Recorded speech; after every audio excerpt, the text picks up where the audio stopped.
वासुदेवाय नमो नमः। राधे राधे भाइयों और बहनों, आप सबको दिल से राम राम और श्री हरि के चरणों में बारंबार प्रणाम। आज से हम एक बहुत ही पावन और सच्ची कथा की शुरुआत करने जा रहे हैं। वो है श्रीमद् भगवत पुराण की कथा। ये कोई साधारण बात नहीं है। ये वो कथा है जो मन को ठंडक देती है, आत्मा को सच्चा रास्ता दिखाती है और भगवान के चरणों से जोड़ देती है। और हाँ, मैं आपको रोज भागवत की एक नई कहानी सुनाया करूँगी। हर दिन एक नया वीडियो आएगा, नई लीला, नया ज्ञान और नया भक्ति भाव लेकर। इसीलिए आप लोगों से हाथ जोड़कर निवेदन करती हूँ कि रोज जुड़िए और रोज सुनिए शाम को 5 बजे इस अमृतमयी कथा को अपने जीवन में उतारिए। तो चलिए श्री हरि का नाम लेकर इस भक्ति भरी यात्रा की शुरुआत करते हैं।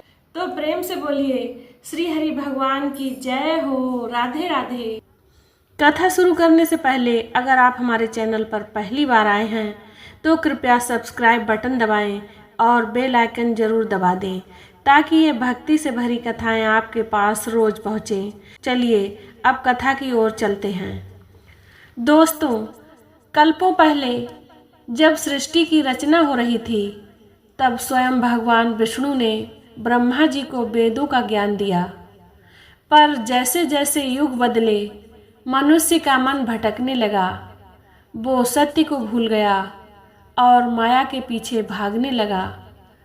तब महर्षि वेद व्यास ने सोचा, ऐसा ग्रंथ रचूं जो हर युग में मनुष्य को परमात्मा की राह दिखाए। पर दोस्तों, एक दिन उनके मन में उदासी छा गई।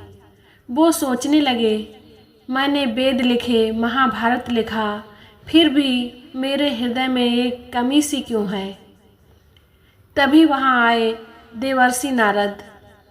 उनकी वीणा से श्री हरि का नाम गूंज रहा था। नारद जी ने वेद व्यास जी की उदासी देखी और पूछा, हे गुरुदेव, आपके पास सारा ज्ञान है, फिर ये उदासी क्यों? वेद व्यास जी बोले, नारद जी, मैंने संसार को नियम और ज्ञान तो दे दिया, पर भक्ति का रस नहीं दे पाया। मेरे मन में एक खालीपन सा है। नारद जी मुस्कुराए और बोले, हे व्यास, तुमने संसार को ज्ञान की राह दिखाई है, पर श्री हरि की लीलाओं का गान नहीं गाया। अब समय है कि तुम श्रीमद् भगवत की रचना करो, वो ग्रंथ जो हर आत्मा को भक्ति की डोर से बांधे। तो दोस्तों, नारद जी की प्रेरणा से वेद व्यास जी ने श्रीमद् भागवत लिखी। ये वो ग्रंथ है जो सुनने से पाप धुल जाते हैं, मन शांत होता है और आत्मा परमात्मा से मिलने को तरसने लगती है। दोस्तों, अब हम पहुँचते हैं नैमिषारण्य, वो पवित्र स्थान जहाँ हजारों ऋषि एकत्र हुए थे। वहाँ यज्ञ का धुआं आकाश को छू रहा था और हर तरफ श्री हरि का नाम गूंज रहा था। इन ऋषियों के बीच में थे शौनक जी। वो और उनके साथी सोच रहे थे, इस कलयुग में जब मनुष्य का मन भटक रहा है, हम परमात्मा को कैसे पाएं? वो कौन सी कथा है जो हमें मोक्ष की राह दिखाए? तभी वहाँ आए सूत जी। वो महान कथावाचक थे जिन्हें वेद व्यास जी ने भागवत का ज्ञान दिया था। शौनक जी ने हाथ जोड़कर पूछा, हे सूत जी, हमें वो कथा सुनाओ जो हमारे मन को शांति दे, जो हमें श्री हरि के चरणों तक ले जाए। सूत जी ने शांत स्वर में कहा, हे ऋषियों, मैं आपको वही कथा सुनाऊंगा जो स्वयं भगवान का स्वरूप है। श्रीमद् भागवत ये कथा केवल कहानी नहीं बल्कि जीवन जीने का मंत्र है। ये सिखाती है कि हर प्राणी में श्री हरि बसते हैं। दोस्तों, सूत जी ने उस दिन नैमिषारण्य में भागवत की कथा की नींव रखी।